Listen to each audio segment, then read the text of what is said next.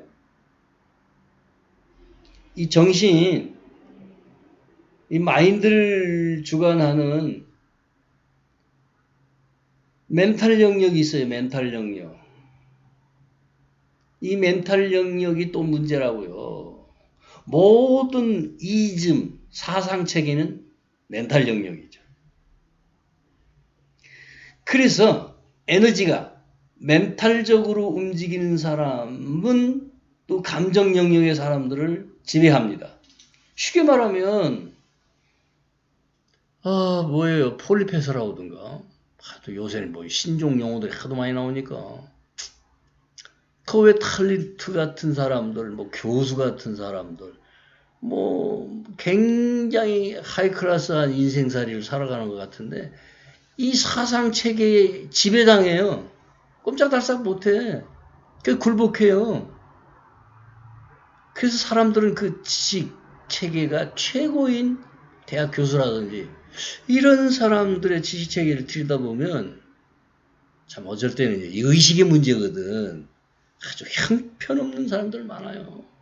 아무리 고급 지식을 가졌으면 뭐해. 이 의식은 아주 저 밑에 하등한 아주 핫발인데 그런 사람들은 아무리 고급 지식을 가졌어도 정말 사는 꼬라지가 좀 우습죠. 우스워요. 그리고 아무리 무식해도요. 머릿속에 든 게 별로 없어도 이 의식이 고동한 사람은요. 사는 삶 자체가 아주 고상합니다. 그 의식의 문제예요. 자, 기왕에 나온 김에 이 렐름이라고 하는 영역에 대해서 얘기할게요. 아이덴티티 영역인 정체성 영역이 있어요. 그리고 그 하부에 멘탈 영역, 그 밑에 감정 영역. 근데 이 세 군데에 전부 다 우리 몸체가 있어요. 따로 있어요. 따로. 몸이 따로 있다고. 이걸 알아야 돼. 아무리 뭐 박사 학위를 가지고 오셔서 대단한 목회 사역을 하고 어마무시한 사역을 하셔서 이름깨나 날리시고 그런 목사님들 내가 대단히 많이 뵙지요. 얼마 전에도 MBC에서 크게 취재를 하고 난리 법석을 떨었던 서울의 그 신길동에 있는 엄청난 교회, 한국교회의 그 유명한 목사님들, 80년대까지 이름을 날렸던 대단한 목사님들, 내놔라 하는 당회장 목사님들, 거의 다 그분 아카데미에 가서 공부했어요. 뭐뭐뭐 하는 000 아카데미죠. 그래도 그분이 하도 이단 소리를 많이 들었기 때문에 그런 데 가서 공부하고 왔다고 말을 못해요. 안 했어요. 그 사정을 잘 알죠. 저도 80년대 목회를 시작한 사람이니까. 저는 그분의 저서를 아마 한 10몇 권인가 읽은 것 같아요. 근데 깜짝 놀랐어요. 얼마 안 됐어요. 요 근래에요. 대단하게 뭔가가 왜곡되어 있는 부분을 MBC에서 떠들었어요. 두들겨 맞은 거죠. 근데 그분의 연세가 80이 넘으셨더라고. 지금 현재 담임 목사는 당신의 아드님이신 것 같았어요. 왜 제가 이 남의 얘기를 꺼내냐면 그렇게 어마어마무시한 사역을 하셨음에도 불구하고 문제는 지금 왜 그렇게 됐느냐는 거지. 그것이 그렇게 된 원인이 뭐냐는 거죠.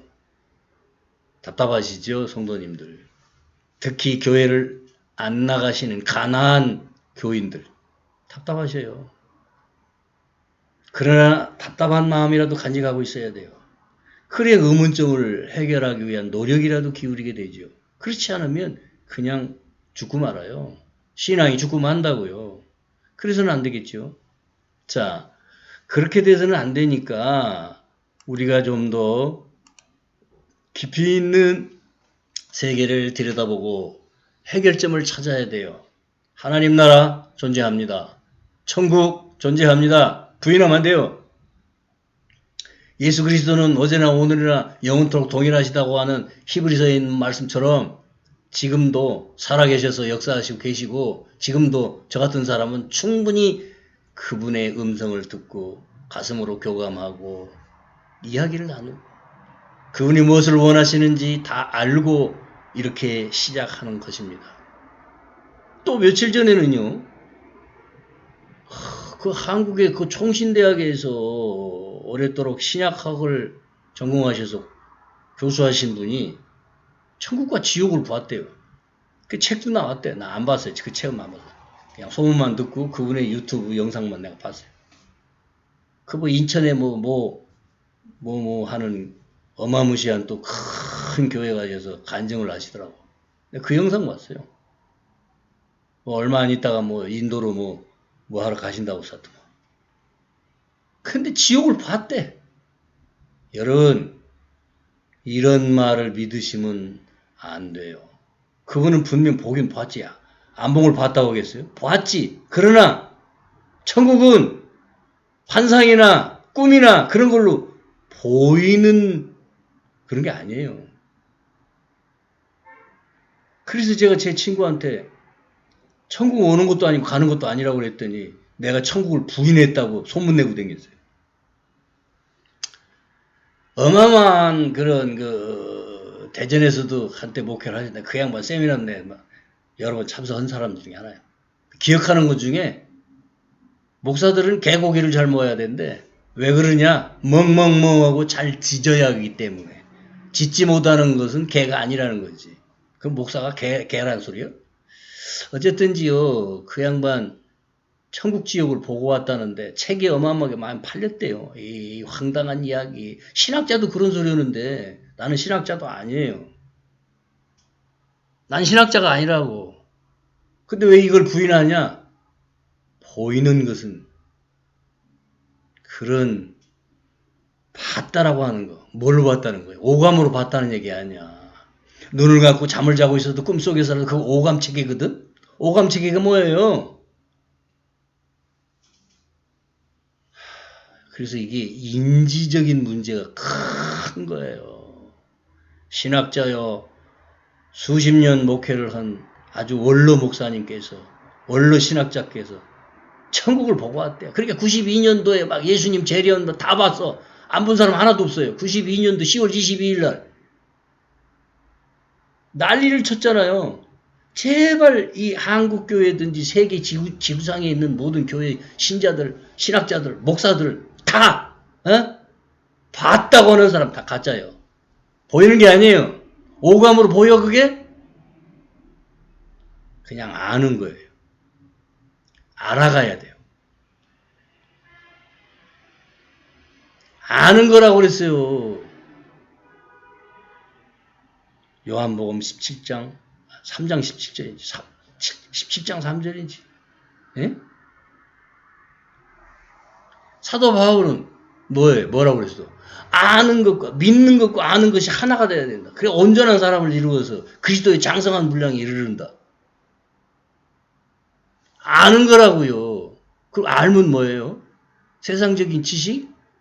이 멘탈적인 지식? 그런 거 아니에요. 멘탈 지식이 아니에요. 물론 멘탈을 활용을 하지요. 멘탈은 일종의 하드웨어와 같이 사용을 해요. 활용을 해요. 하지만 멘탈 영역의 지식이 아니라니까. 그래서 이런 얘기를 해나가는 거예요. 저 같은 것이. 자, 얘기가 좀 길어졌어요. 그래서 이 마음, 정신이라고 하는 건 스몰 마인드, 빅 마인드가 있다. 이게 작동하는 방식이 스몰 마인드는 그 이고라고 하는 나 개인 아주 지독한 욕망 덩어리인 이고 스몰 마인드에 속해요. 집단의식도 마찬가지예요. 이 이고의, 이 에고의 집단의식이 어마어마해요. 둘 다 감정의 영역이라 아까 설명을 드렸어요. 이러한 영역들이 하위 차원에서 4차원 영역인데, 하위 차원의 4차원 영역인데요.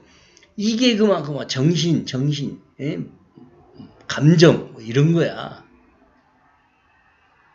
이 하위 영역에 세 가지가 있다. 아까 앞에서 말씀드렸어요. 아이덴티 넬룸, 멘탈 넬룸, 아스트랄 넬룸. 그래서 우리 몸이 움직이는 거야. 이 세 가지 영역에서 오는 체계에 의해서 우리 감정까지 움직이면서 우리가 살아가는 거예요. 그리고 물질 영역에 몸을 가지고 이 살아가는 동안에 우리는 이 세계의 하위 영역이라고 그래요. 이것도요. 상위가 아니에요. 아주 하위 영역, 물질계의 하위 영역에 의해서 우리가 묶여서 산다고요. 여기서 자유로워지는 거, 여기서 해방되는 거, 이게 진리로 자유로워지는 거예요. 이런 것을 알고나 우리가 신앙생활을 했는지 모르겠어요. 계속 여러분이 그야말로 가나안 신자가 됐든 불교 신자가 됐든 지금 현재 열심히 교회를 나가고 그런 분들은 목사님들한테 완전히 세뇌당해서 이 세뇌에서 탈출하지 못하고 있기 때문에 제 얘기는 이단의 소리로 들릴 거예요. 그러거나 말거나 정신들 차리세요. 정말 정신 차리시라고. 하나님 살아계시고 예수님 지금도 역사하시는데 불교 신자는 다 마귀 새끼래. 제발 그런 소리도 좀 하지 마십시다. 그런 소리도 하지 마시자고요. 그래서 정말 우리가 살아가려면 어떤 방식으로 살아가야 되는지 이 문제에 대해서 정말 우리는 생각을 많이 해야 됩니다. 구원이요? 구원이요? 비기독교인들 그 사람들이 얼마나 우리를 비웃습니까? 예? 개독교 하면서 얼마나 비웃느냐고요. 왜냐? 우리가 지금 현재의 기독교인들이 범기독교인들이 살아가는 방식 심지어 절간을 자주 가시는 분들 중에는 좀 우리보다 더 나은 양반들이 있어. 근데 거의 다 비슷해요. 비슷해. 그래서 중들, 그 스님들이나 목사들한테, 신부들한테 꽉 속아가지고 이 정신 멘탈 먼저 장악당했어요. 여기서 해방되려면 진리를 알아야 돼요. 진리를 알지니 너희가 진리로 자유함을 얻으리라 그랬잖아요. 진리가 너희를 자유케 하리라. 제가 몇 년 동안 성경을 한 5,000구절 정도를 달달달달 암송하고 다니던 사람 중에 하나입니다. 다 잊어버린 거예요. 요새는 성경도 잘 써먹지도 않고 하니까. 제가 지금 심리치료나 하고 앉아있는 사람인데 근데 안타까워요. 답답해요. 우리 집에 있는 식구들부터 답답하거든. 내 설명을 못 알아들어. 하고 싶지도 않고. 그러나 이제 이렇게 SNS 차원에서 이런 얘기를 조금씩 해나가는 것은 알아먹자는 거지. 제발 좀 알아먹자는 거죠. 그래서 저와 함께 얘기가 통하는 분들, 마음이 통하는 분들은 좋아요, 구독을 꼭 눌러주시고 함께 하십시다. 고맙습니다. 감사합니다. 오늘 여기까지 하겠습니다. 감사합니다.